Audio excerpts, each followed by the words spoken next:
one final key concept, because this comes up a lot. Folks will actually request information about this thing by name. It's called the Guy Kawasaki 10-20-30 rule, a PowerPoint. If you've never heard that, don't worry. That just means that, I mean, you would have to have come across this. Somebody would have probably have to have told you this, or it would be something that you found on the internet or something like that.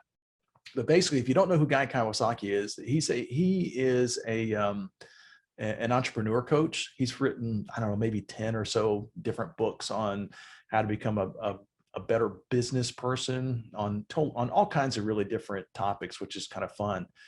But one of the main things that he does, though, is because he's working with so many business people, he is kind of an incubator. He's one of those guys that will invest, like a Shark Tank type thing.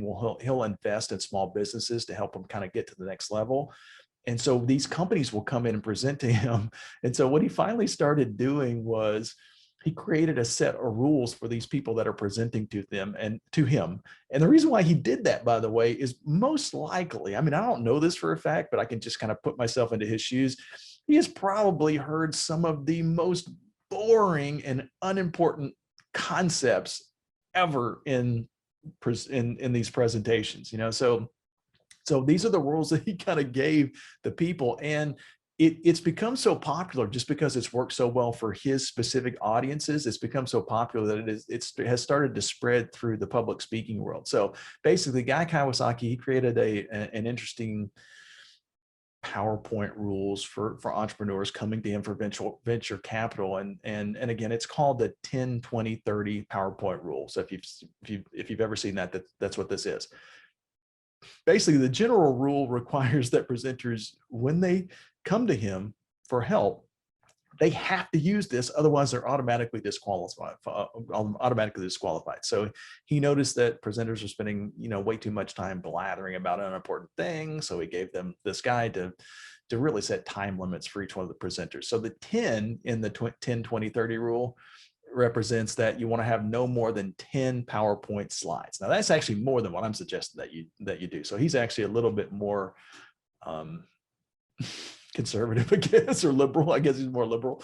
And then the 20 in the 10-20-30 means that you want to have a 20-minute PowerPoint presentation. So I said PowerPoint, the 20-minute presentation, 10 PowerPoint slides, 20-minute presentation. So that's the time limit that he gives them.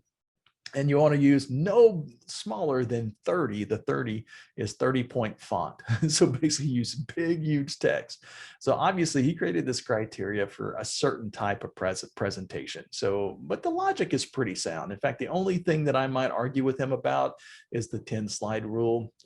Basically he says, in his literature for this, he said 10 is the optimal number of slides in a PowerPoint presentation because a normal human being cannot comprehend more than 10 concepts in a meeting.